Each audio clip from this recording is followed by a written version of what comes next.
Hi കൂട്ടുകാരെ, പുതിയൊരു വീഡിയോയിലേക്ക് സ്വാഗതം. ഞാൻ രമ്യ സന്ദീപ്. ഇന്നത്തെ നമ്മുടെ വിഷയം ഓണക്കാലത്തിനെ വരവേൽക്കുന്നതിന് വേണ്ടി ചെണ്ടുമല്ലി കൃഷി തുടങ്ങുന്ന സമയം ഇപ്പോഴാണ്.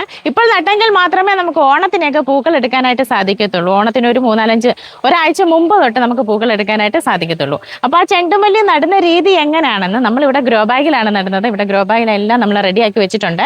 എങ്ങനെയാണ് നടുന്നതെന്നും അതിൻ്റെ വളപ്രയോഗങ്ങളും ഒക്കെയാണ് നമ്മൾ ഇന്നത്തെ വീഡിയോയിൽ പറയുന്നത്. വീഡിയോയിലോട്ട് പോകാം. നമ്മളുടെ ഇവിടെ ഒരു റബ്ബറും തോട്ടത്തിലെ റബ്ബറെല്ലാം മുറിച്ച് മാറ്റുന്നു. അതിൻ്റെ ഭാഗമായിട്ട് ഭയങ്കര സൗണ്ടാണ്. എന്തെങ്കിലും ക്ലിയർ ആയിട്ട് കേൾക്കുന്നതിന് ബുദ്ധിമുട്ടുണ്ടെങ്കിൽ ക്ഷമിക്കുക. ഞാൻ എന്തെങ്കിലും ഡൗട്ട് ഉണ്ടെങ്കിൽ കമൻറ്റ് ചോദിച്ചാൽ മതിയേ. നമ്മൾ ഇപ്രാവശ്യം 50ഓളം ഗ്രോ ബാഗിലായിട്ട് മഞ്ഞ കളറും ഓറഞ്ച് കളറും ബന്ദിയാണ് നടുന്നത്. ബന്ദി, മാരിഗോൾഡ്, ചെണ്ടുമല്ലി, മല്ലിക, അങ്ങനെ പല പേരിൽ അറിയപ്പെടുന്ന ചെടി എല്ലാവർക്കും ഇപ്പോൾ ഇതിനെപ്പറ്റി അറിയാമായിരിക്കും അല്ലേ. അപ്പോൾ ഇതെങ്ങനെയാണ് നടുന്നതെന്ന് നോക്കാം. ഇത് നമ്മളിവിടെ പുളിപ്പ് കളഞ്ഞിട്ടുള്ള മണ്ണാണ് എടുത്തിരിക്കുന്നത്. പ്രത്യേകം ശ്രദ്ധിക്കുക, കുമ്മായമിട്ട് ട്രീറ്റ് ചെയ്തിട്ടുള്ള മണ്ണിലാണ് നമ്മൾ ചെടി നടേണ്ടത്.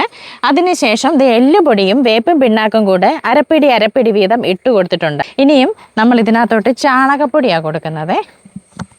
നല്ല രീതിയിൽ പൊടിഞ്ഞിട്ടുള്ള ചാണകപ്പൊടിയാണ് നമ്മൾ 2 പിടി ഇട്ട് കൊടുക്കുന്നുണ്ട്. എന്നിട്ട് ഇതിനെ നന്നായിട്ടൊന്ന് മിക്സ് ചെയ്ത് കൊടുക്കുന്നത്. ഇത് നല്ല രീതിയിൽ മണ്ണും വളവും എല്ലാം കൂടെ ഒന്ന് മിക്സ് ചെയ്യാണ്.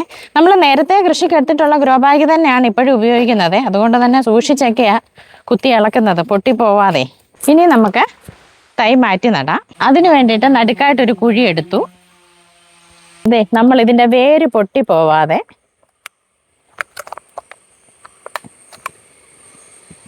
തൈ എടുത്തേ.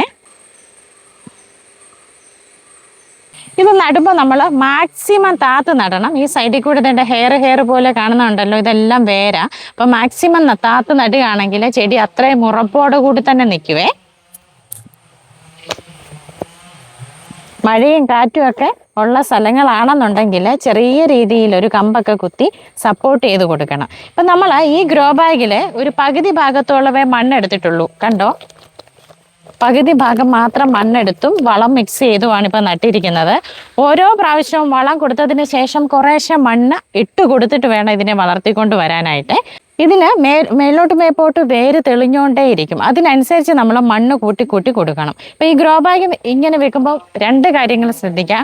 ഒന്ന്, നമ്മൾ മഴ കൂടുതലായിട്ടുണ്ടെങ്കിൽ നമ്മൾ ഈ കൊടുത്തിരിക്കുന്ന വളം ഒലിച്ചു പോകാതിരിക്കാൻ നമുക്ക് വേണ്ട ജസ്റ്റ് ഇതിനെ അകത്തോട്ട് മടക്കി വെച്ച് നമുക്കൊന്ന് കെട്ടി കൊടുക്കുകയോ അല്ലെങ്കിൽ അതിനെ കല്ലൊക്കെ വെച്ചിട്ടൊന്ന് സെറ്റ് ചെയ്ത് കൊടുക്കുകയോ ചെയ്യുകയാണെങ്കിൽ നമ്മൾ കൊടുത്തിരിക്കുന്ന വളം കൂടുതലായിട്ട് മഴയത്ത് ഒലിച്ചു പോകാതെ സഹായിക്കും.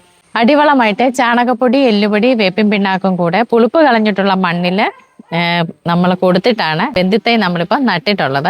ഇനിയും നട്ട് 15 ദിവസം തൊട്ട് 20 ദിവസത്തിനുള്ളിൽ നമുക്ക് 2ാമത്തെ വളം കൊടുക്കാം.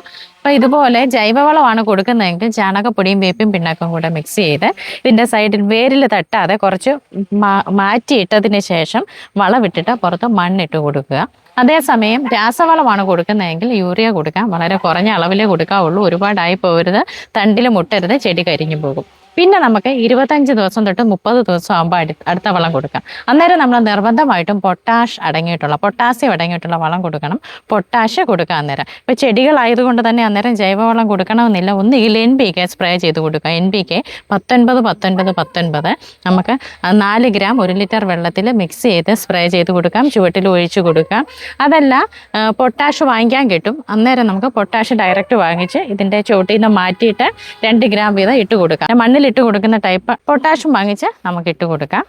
പിന്നെ നമുക്ക് ഏകദേശം ഓണത്തിനൊരു 10 ദിവസം മുമ്പ് പൂവാകേണ്ടത് കൊണ്ട് തന്നെ നമ്മൾ ഈ ഒരു കണക്കിന് വളം കൊടുത്താൽ ആ സമയത്ത് നിർബന്ധം നല്ല രീതിയിൽ തന്നെ പൂക്കൾ വരുവേ.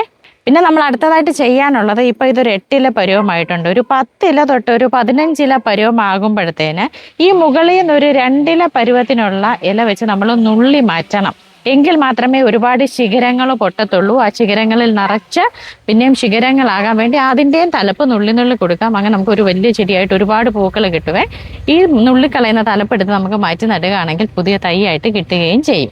ഇപ്പം മഴ ആയതുകൊണ്ട് തന്നെ വെള്ളത്തിൻ്റെ കാര്യം കുഴപ്പമില്ല. അഥവാ മഴ ഇല്ലാത്ത സ്ഥലങ്ങളാണെന്നുണ്ടെങ്കിൽ നമ്മൾ നിർബന്ധമായിട്ടും വെള്ളം ഒഴിച്ചു കൊടുത്തിരിക്കണം. അതുപോലെ നല്ല രീതിയിൽ വെയിൽ കിട്ടുന്ന സ്ഥലമായിരിക്കണം നടേണ്ടത്. എങ്കിൽ മാത്രമേ നിറച്ച് പൂക്കൾ കിട്ടത്തുള്ളൂ കേട്ടോ. അപ്പം അത്യാവശ്യം ഒരു 6 തൊട്ട് 8 മണിക്കൂർ വരെ വെയിൽ കിട്ടുന്ന സ്ഥലമാണ് ഏറ്റവും നല്ലത്. പക്ഷേ മഴ സമയമൊക്കെ ആയതുകൊണ്ട് അത്രയും വെയിൽ കിട്ടത്തില്ല. അതുകൊണ്ട് മാക്സിമം വെയിൽ കിട്ടുന്ന സ്ഥലം നോക്കി നമ്മൾ സെലക്ട് ചെയ്യണം നടാനായിട്ട്.